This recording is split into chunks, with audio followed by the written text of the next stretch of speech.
那接下来要上场的这一位朋友，看外表就经常能震慑住大家，但今天也要跟我们坦白一些内心的心里话。我们掌声有请李卓妍。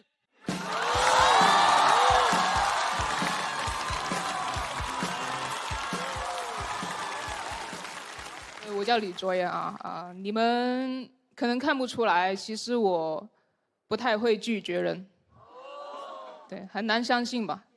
我也不敢相信，也不是鼓励你们向我借钱的意思啊，就是我也搞不懂为什么我的真实性格跟我的外表会反差那么大。有一次我的室友他带对象回家，说想要住几天，问我方不方便，附近不是有酒店吗？我去住呗。哎，更烦的是回来之后就发现他们把我的零食全都吃光了。我说全吃光了啊，我再买呗。他对象临走前还给了我一个好评，他说：“哎，别看他长这样，人还挺好的。”我说：“什么叫别看我长这样？我都长这样，你怎么还敢来呀？”我感觉我自己像是一颗海胆，就长了那么多次了，结果还来了一个人说：“哎，你别看他长这样，内心还挺柔软的。”我感觉这种人最喜欢的一句话就是“勇敢的人先享受世界”。那谁最讨厌这句话呢？海胆。很多人觉得我看着像是一个攻击型人格，但其实我就是一个海胆型人格。就最有攻击性的就是我的外表，有时候我照镜子我都会生气。我想李卓妍，你顶着这张脸，净干窝囊事儿，花瓶。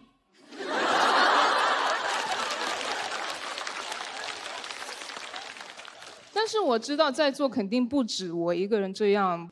你们身边应该有那种人嘛，就是他看着跟谁关系都很好，但其实谁都特别烦他的那种，有吗？有。如果你身边没有这种人的话，有一次去演出完嘛，跟几个玩得好的演员约着去聚餐，然后那个人也凑上来说：“哎，我能去吗？我也饿了。”肯定不能啊！你去了，我们讲谁的坏话？而且如果我们一开始就想他来的话，是不会让他问出“我能去吗”这句话。我觉得不受欢迎的“我能去吗”就相当于暧昧期的那一句“我们现在是什么关系”，纯自取其辱。我们当时几个人就这样抿着嘴，互相看着对方，谁都不敢开口拒绝。我感觉我们想法都是一样的。哎呀，不想他来，但他都说他饿了。中国人最看不得别人挨饿了。来就来呗，但咋说呢？你们有见过一个聚餐全程都不聊八卦的吗？他也没见过。他还问他说：“哎，你们平时都不吐槽同行的吗？”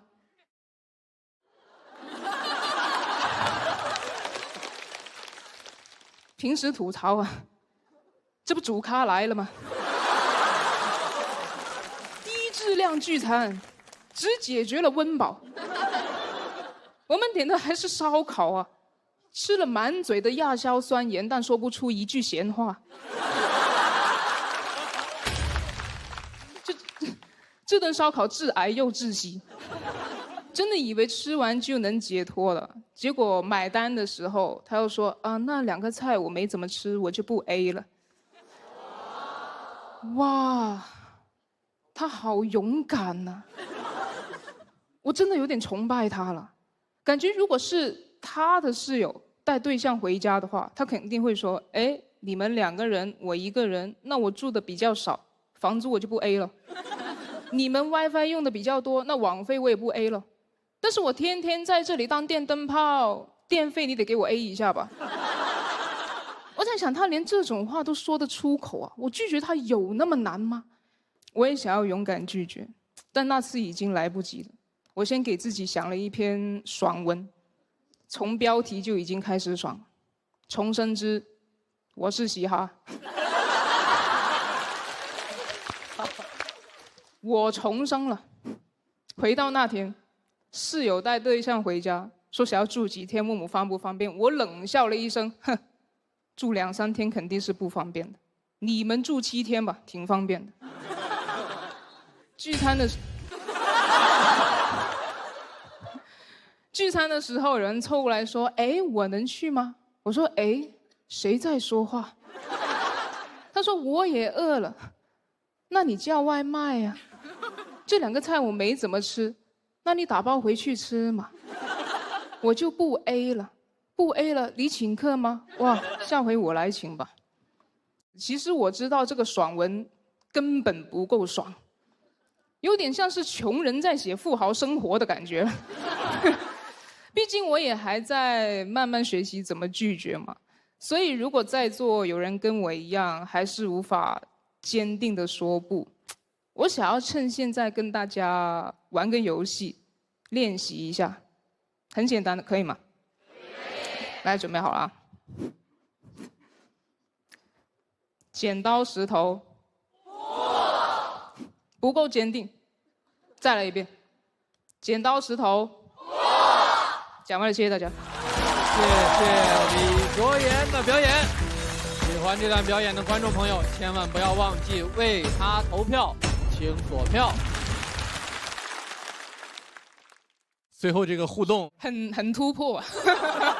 是本来就想互动2遍吗？是，其实也不是啦，就是怕第1遍没有人跟嘛，然后就互动2遍这样。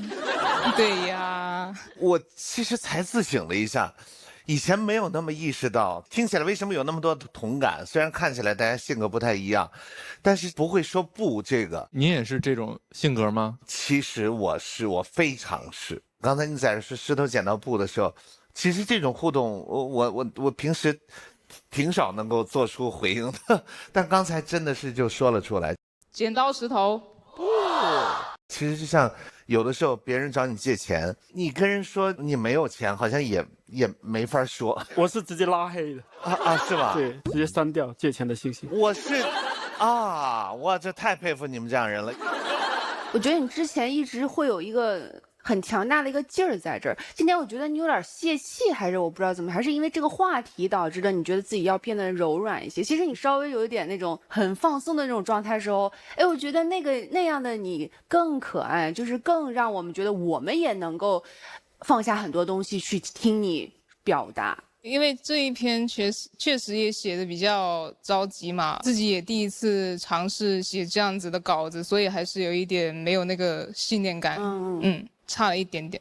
加油！谢谢你，谢谢你。我们都是那种平时不太善于说 no 的人，然后当你有的时候，比如说他总这样，他总这么提一些个特别无理的要求，然后你终于鼓足勇气，然后站在他面前说我告诉你，我绝对不可以了。人家行吧，那算了，就是让你觉得也不爽，就你的复仇一点也不爽。你以为会你们俩开始是吧？对人说行吧，那不住了没事儿，弄得他挺大度，弄得我好像挺别扭的是吧？我最烦篡人大度的人。对，这样我也听着耳熟。其实我特别期待听那个任科老师讲2句。因为他今儿这从这个电梯一下来，我就感觉你们俩有点莫名的相像，我以为是你的哥哥。我也觉得任科老师看上去很像是我一个表哥之类那种感觉，就是同样都是一种家族的耻辱的那种感觉。就是过年的时候，我妈问你看你那个表哥在那里唱什么歌，你也是在讲什么脱口秀，就过年这种话题的那种。你表哥也唱歌啊？没有，就觉得你像。没有，如果你覺得對話困難，我們可以講粵語啦。其實係咩？係啊。咁好啊！其實我好中意你嘅，你咪之前我睇過你個 show 啊嘛。幾時啊？幾時？唔係，之前係喺手機裏邊。他說在手機看過我的表演。翻譯的。因為有人話你同我好似啊。真係有人說我們兩個很像。係啊，我覺得都係廣東人嘅長相咁樣。Yes。廣東人的長相，所以長得有點像。你們說了這麼半天，這麼沒有營養啊！這是，我們糊弄我們這麼半天，我們跟多鄰國似的，在這兒。我要開始說非常有營養的一句金句了，因為你不是說海膽型是嗎？人格，對。人格，我是抓过海胆的，我下海抓过海胆。海胆虽然布满了刺，但内心它有颗柔软的心。他没有，我们就不吃了。完全解释了我的梗，好有营养哦，跟海胆一样。头塞雷啊！耶，我觉得你的那个语速我很喜欢，我觉得这个，天然就是一个我能听进去的一个语速。但是对于我来说，脱口秀可能有一些奇妙的观察。我这个段子稍微少了一点点，这个段子限制了你这个有一点限制魅力。我是不是说太多缺点了？这个不叫缺点，这个叫优点的阴暗面。对sorry， 这个用词不当。我说点有营养的吧，这个支持大家都对讨厌的人坚定的说不啊！但是生活中总有些东西是无法拒绝的，比如上淘宝闪购，够快、够好、够优惠，点外卖更优惠。别看淘宝闪购优惠成这样，送的也很快，品质也很好哦。谢谢阿烟，谢谢，请回到我们身边。接下来要出场的这位朋友，也是来自东北的我们这学霸好朋友，欢迎于博。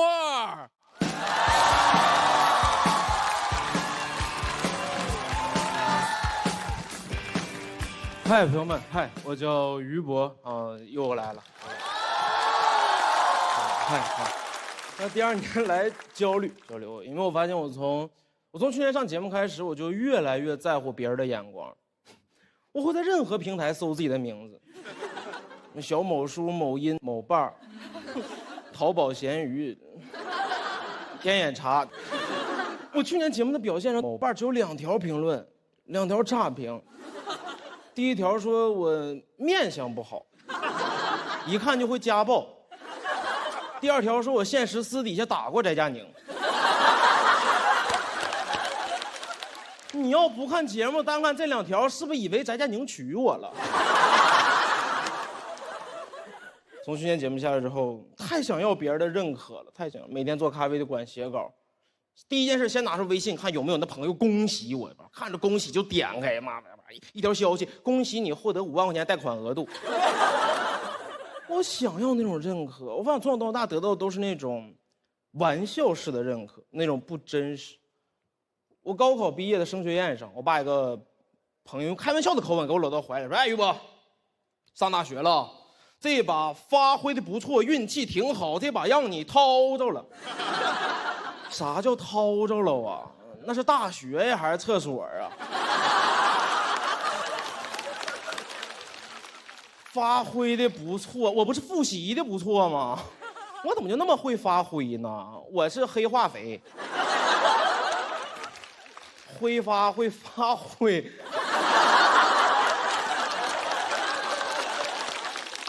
你怎么还能恭喜别人运气好呢？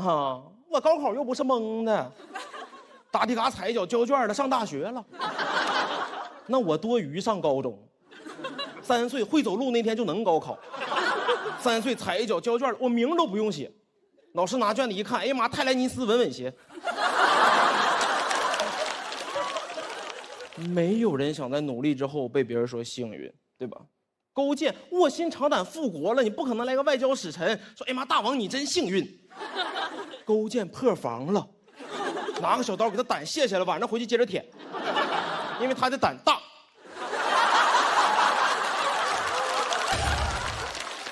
他肯定也是主动分享自己当年有多努力，想让别人夸他吧。对吧？卧薪尝胆这事儿，他不自己主动往外说，谁知道啊？那胆不是他睡觉之前偷摸舔的吗？他舔胆时候直播了，直播板块是猎奇吃播，舔一狗胆4个机位，第一口让粉丝先舔。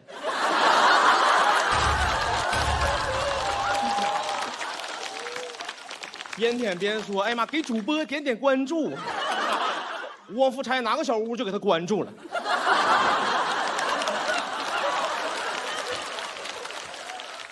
不可能吧？不可能吧？因为越王要是会开直播，就不是越王，是王越。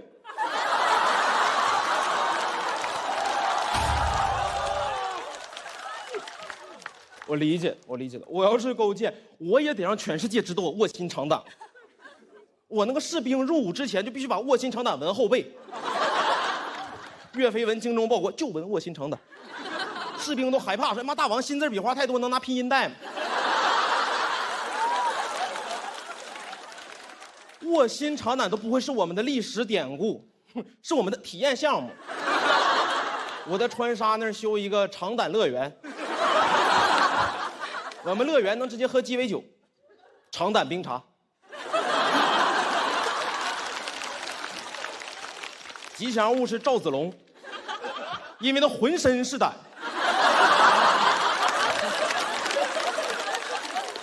我理解他，我理解他，我也是那种困在别人的眼光里了。我们就是这样，你在乎别人的眼光，你就完全看不到自己真正拥有的是什么，只依赖别人的夸奖。我意识到那一天，就是那天有天在写稿的时候，旁边一个很漂亮的女孩和她闺蜜在倾诉自己的容貌焦虑，很漂亮。对面的反应听得好像有焦虑，好像她有传染病。对面说：“姐妹，你有啥？容貌焦虑？你要有容貌焦虑呢，你让这帮人怎么活？”我就在旁边喝咖啡。你焦虑，为啥死的是我呢？我命凭啥有你不由天呢？咱讲话，城门失火，殃及池鱼啊！你怎么殃及另一个城门呢？环顾四周，整个咖啡店就我一个人。老板出去抽烟了。老板宁肯死于肺癌，不死于容貌焦虑。都给我听难受了。我说来喝杯咖啡，给自己喝成丑人了。我喝的不是美式吗？但我不针对她，我理解的，我真的理解的。我针对她那闺蜜。你这情商当什么人呢？你上童话里当魔镜好不好？你当魔镜，白雪公主都不用死。往后一焦虑，谁是世界上最美的人？你嘎把小矮人拽出来。你要有容貌焦虑，她都不用活。所以容貌焦虑好像才是那些有姿色的人王后公主的特权，对吧？矮人没有容貌焦虑，矮人有这玩意儿啥用？别人都看不着。他想有个魔镜，问他谁是世界上最美的人，魔镜啪给他嘴巴，啪给他嘴巴。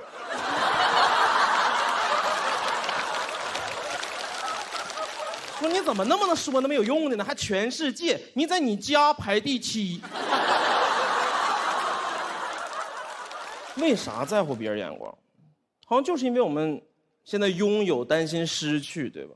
所以我就理解他，但我不完全理解，因为我就没有容貌焦虑，我有容貌绝望，容貌抑郁，容貌双向情感障碍了。但可能这就是时代的命题，对吧？你活在别人的眼光里边，所有人都是你自己的魔镜，所以与其问魔镜，你应该直接洗脑魔镜。王后那天就应该跟魔镜说，你用最直接、最不绕弯子、最一针见血的方式告诉我，我为什么这么美。说实话，镜子里面应该是我们自己的映射，对吗？我其实很早以前已经问过镜子，谁是世界上最好笑的人了。我看着镜子里面倒影，我知道他已经给过我答案了。他说赵本山。我讲完了，谢谢你们，谢谢于博。喜欢于博这段表演的观众朋友，千万不要忘记为他投票，先锁票。我发现大林比较罕见的早拍了灯啊！我这一次看到于博，感觉和上一季第2季的时候，感觉你的舞台风格好像变得不太一样了。是吧？我可能因为我其实想这一年削弱一点自己的攻击性。去年来说，我觉得因为你也有点不服不忿那感觉。对，所以这就是我的老看那个差评，然后就改了嘛。那你这么着，你能自洽吗？因为我本来就不是去年那样的人，我其实更多的也是今年想聊一聊自己当下的情绪困境。我越来越觉得自己没有办法代表，去年老想代表一个群体，先代表什么东北人，又代表糖尿病，今年发现自己谁也代表不了，那就聊自己当下不懂的那些事儿。其实从观众来讲，或者从人们来讲，就特别爱看这个人的反差。就是去年你给我们表现特别强势，好像什么都明白，什么你都了解，但是到今年你展现出这种脆弱的时候，哎，大伙儿觉得就特好。哦，是吗？感谢。而且你说的很好，你一个胆翻多少番了都，从越王勾践到直播，最后又到赵子龙，我觉得你的创作能力还是非常强的。现在大家都有社交媒体了之后，其实大家都会在关注这些东西，我也是会天天都在看，但是时间会告诉你，其实你再怎么看，总会有人骂你，总会有人喜欢你，然后你总会有一天你也就不在乎了。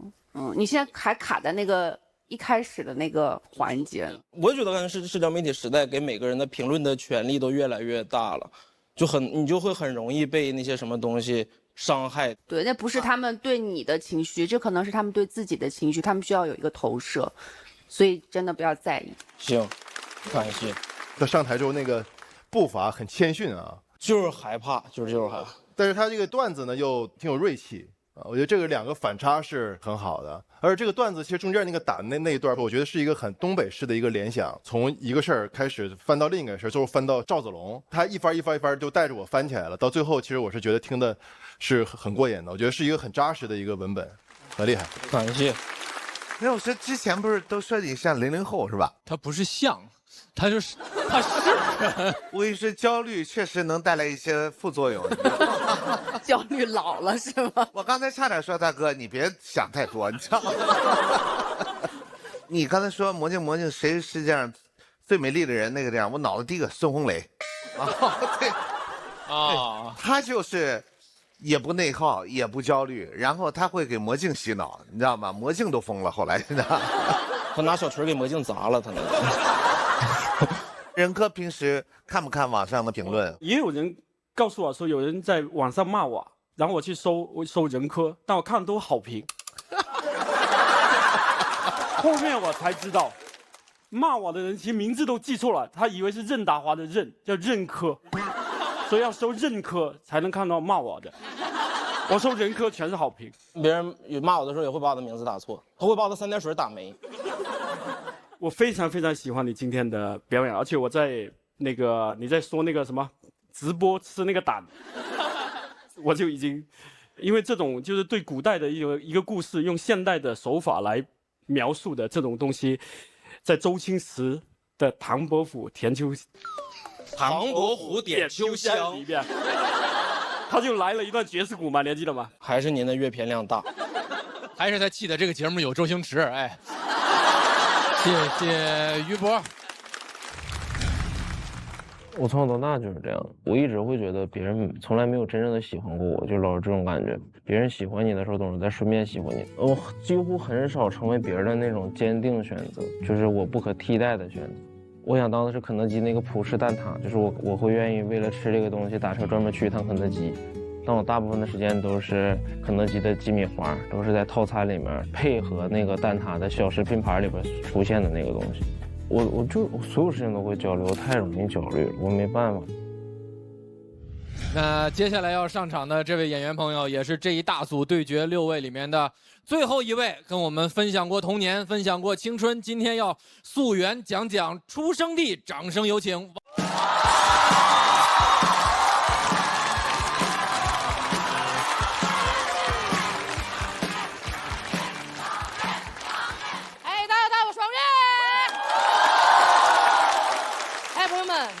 节目上3年了，好多观众说我爱讲点沉重话题啊，没有讲什么重的吧，就讲点什么月经羞耻啊、女性困境啊、家暴啊，重吗？不重啊，这就是咱们的日常生活呀，这是。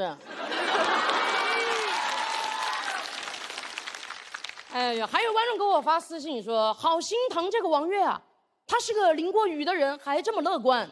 那你真的小看我了，我是个发过大水的人。我老家真的小的时候年年发一次大水，你来你也乐观，但是现在已经治理好了，只是我们那边的楼房上会有一些水位线，每个来过我们县城的人都知道这个地方曾经水很深。我给大家隆重介绍一下我的家乡啊，四川渠县，水到渠成的渠。你感觉大水不来，我们县城没名字。我们县城唯一的景点，它叫龙王庙。大水来了都不知道往哪里去，一看这儿有个龙王庙，兄弟们冲啊冲啊！但这里也是中国的黄花之乡啊，就是那个黄花菜都凉了的那个黄花。每年发大水的时候，满城都飘着黄花，好壮烈啊，好浪漫啊！所以我故事里的小黄花，从我出生那年就飘着。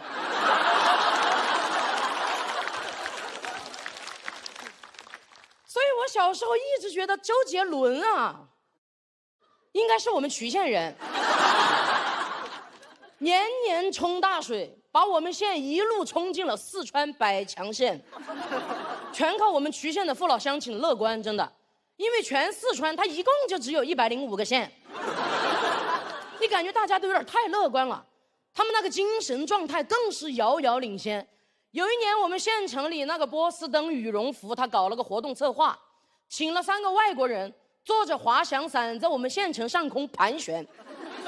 我放学回家路上看着我们全县城的人都端着稀饭往天上看，过了一会儿全县的传开了，说外国人打进来了。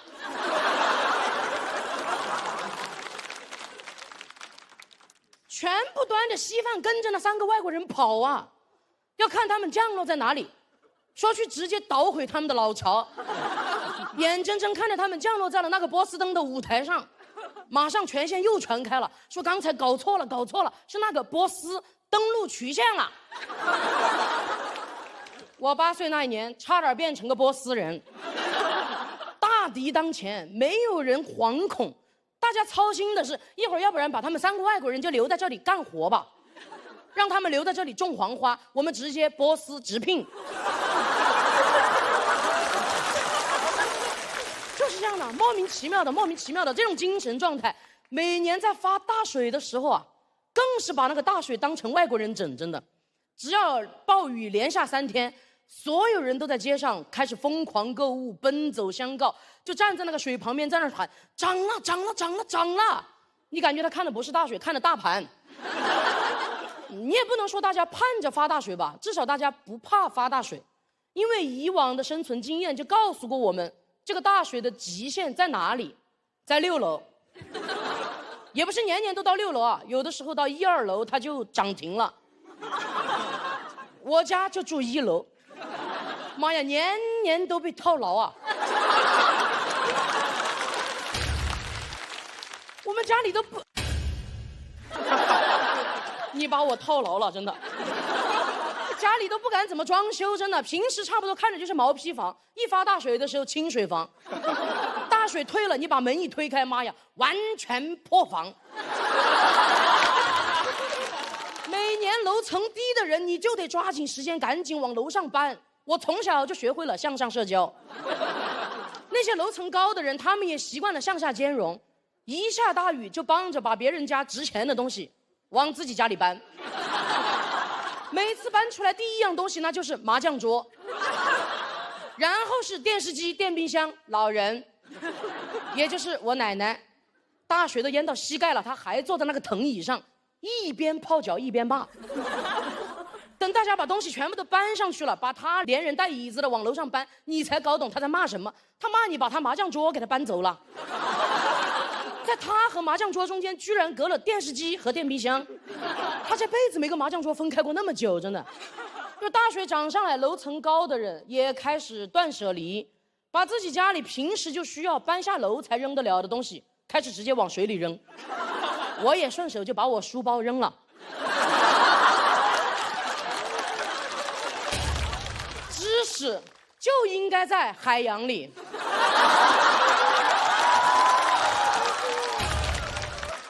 也不怕别人给我捡回来，因为学海无涯嘛，无涯。但你也总不能啥都不学吧，你还是得学点东西。我就开始跟着大人学打麻将。我们县城的人就是这样子的，一涨大水，他们就开始打麻将。他们说这个就叫遇水则发。吃饭的问题也很好解决，所有的人都在楼顶上煮火锅，家里有啥你就煮啥，有的时候水上飘点啥，你还能捡点啥。这个就叫流水席，也叫海底捞。有时候你经验很丰富的时候，你看着水上飘过来什么，你就知道水淹到哪里了。飘着黄花菜，你就知道黄花厂被淹了。你飘过来一个县长，你就知道县长被他家里面的人断舍离了。最恐怖的是有一次水上飘过来6个人头，旁边有个年轻人哇的一声就哭出来了，他说那是我刚装好的理发店呐。然后楼顶上所有人七嘴八舌开始安慰他，说没事，人没事就好了，你推子剪子都带了的吧？来，先把我的头给我剪了，在这里我就能洗头。大家就这么互相打趣，互相鼓励的等着那个大水退下去，然后自发的跟着救援人员一起去打扫淤泥、清理残局。总感觉家里面好像有点空空的，然后想起来哦，奶奶忘了搬下来了啊。然后大街上那些被断舍离了的东西又被所有人挑挑拣拣的选回来，县长也走回来了，还带了几个别的县的县长，说要开个大会研究一下怎么抗洪。很快所有人的生活又恢复到从前，整个县城的人又开始打麻将、吃火锅、喝稀饭。我们那儿的人真的很喜欢喝稀饭，哎，因为水多，所以稀饭依然特别的稀。所以我跟你们说真的，周杰伦绝对是曲线人，他有张专辑就叫《范特西》，他还有一张专辑叫《依然范特西》。大水给我们这个县城留下的唯一痕迹，就是楼房上会多出来一道水位线，他走的时候会带走满城都飘着的黄花和所有人的忧愁。我是好多年过后，我才无意之间发现，黄花居然有另外一个名字，它也叫做忘忧草。我觉得忘忧草之神会保佑每一个漂泊在外的徐县孩子，我和周杰伦，因为周杰伦跟我一样乐观，他那首飘着小黄花的歌居然不叫发大水，叫晴天。谢谢大家，谢谢大家，我是王悦，谢谢。谢谢王悦。喜欢王悦这段表演的观众朋友，千万不要忘记为他投票，请锁票。你虽然自己调侃自己说这话题都重了，这段其实也不轻啊，处理的还是蛮巧妙的，尤其是对周杰伦的多次使用，轻松一些嘛，轻松一些。他毕竟是老乡嘛，应该不会介意。老乡见老乡，一起水汪汪哈。我特别喜欢，王悦这次的这个结尾也都很好，就忘忧草，以及整个那个留在天台的老奶奶等等的，这个真好。现在已经搬下来了。因为去过四川，见识过四川人身上自带的那种松弛感，那种释然放松，跟这片能翻过去就翻过去了那种，让人特别敬佩的那个不太一样的精神。它这个画面感特别的丰富啊，而且它这边有动态有静态，还有这个老奶奶用的好，我觉得里边那个县长我特别喜欢，就是水上飘过一个县长，我觉得本身就是一个电影的名字啊，就是你会想象这个县长怎么这么勇敢，完就后来又带回来几个县长，然后去开大会，等于这个县长这个头最后还接上了啊，我觉得还是一个非常有心思的一个作品，它有点像个散文。对对对，而且它这个散文里边有叙事，有情绪，有人物，有画面，我觉得确实是非常非常丰富啊。我觉得周杰伦也会很喜欢。张老师说的特别，因为从文学性角度来讲，您这个很过硬，但是吧，我个人就感觉他。我说两句我的拙见啊，我可能这用词不当啊，就是甚至让我能听出很多美感。对，当然它确实不是一个好的事情嘛，但是您用这种特别乐观的精神把它表述的让我们觉得很美。然后，但是呢，它就是可能是因为题材原因，它没有那种特别爆炸的那种，让人觉得啊，还有这个，可能这事儿确实不好往里加，是吧？不是那种毫无负担的大笑。对，处理这个题材的时候也想了很多，但是我就是尽量还原我小时候记忆里面的那个画面吧，因为在小孩的眼里面。就是一涨大水，他就可以放假了，所以把所有这种抗洪的压力，其实都给到了政府，给到了所有的这些救援人员上面。所以我尽量还原一个小朋友的视角里面，他还是比较有一些小的趣事儿。前几天我刚知道黄花有另外一个名字叫忘忧草，所以我特别想讲这一篇。我觉得刚刚大家表达了很多焦虑也好，想被别人认可也好，所有的东西，我的这个忘忧草可以把大家的这个忧愁的东西全部给你们带走。其实我觉得大家都可以去我老家看一看，真的。谢谢大家，谢谢大家。我真的觉得川渝地区的人真的就是天生的很乐观，让我觉得原来是忘忧草的故乡。对，而且你刚才用的那个特别巧妙，周杰伦的那个歌居然叫晴天，其实它是一个天天在发洪水的地方。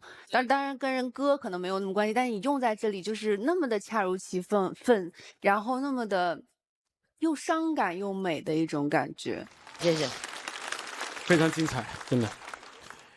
你的脱口秀让我陷入了童年回忆，因为其实我老家也是天天刮台风。其实我也小时候也是特别期待赶紧刮台风，然后就不用去上学，可以在家里玩。所以你上了初中，我上了中专，那怪大水喽，怪台风喽，风水不好喽。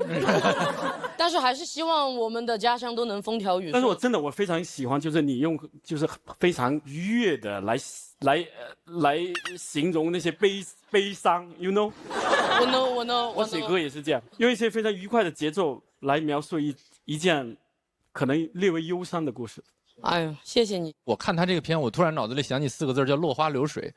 就是它其实你要看文字是一个特别美的场景，但是往往被我们用来形容一些惨烈甚至惨淡的状况。谁说这个就一定要非常直白的把苦难也好，或者说伤痛也好，就是要血淋淋的那么讲？就有的时候绕回来一点意象一点讲，也是一种很有意思的方法。谢谢王悦带来的精彩表演。那随着王悦的表演结束，我们3组6位朋友都请回舞台中央。首先会公布第2轮的3位对战演员，票数如何？请看大屏幕。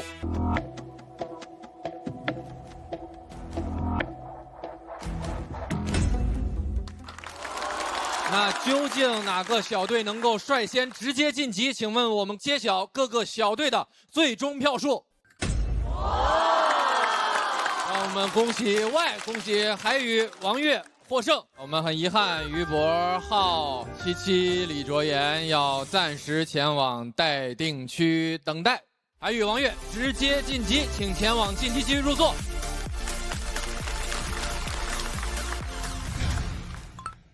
好像在喜单3年里面，这一轮好像是第1次有2个人组队。这次组队对我来说，我觉得好像在单口的舞台上有点找到了有另外一个人，他其实哪怕你一个人在舞台上，但是这个人他哪怕是坐在台侧，你上开放麦的时候，他在幕后在听，在帮你听，这种被托举的感觉真的很好。我其实是很难交到朋友的，我这个人是需要对方主动靠近我，他会经常给我发微信问我稿子。这一轮我在旁边快要干呕的时候，也是他跟我说没关系，你的稿子没有任何问题啊，就他一直在鼓励我。我真的也希望把他送给我的话再送回给他，我依然希望你可以玩得开心。我想给海宇说，希望他心里面可以记得有一个队友，有任何需要我的地方，只要他都记得跟我说就可以。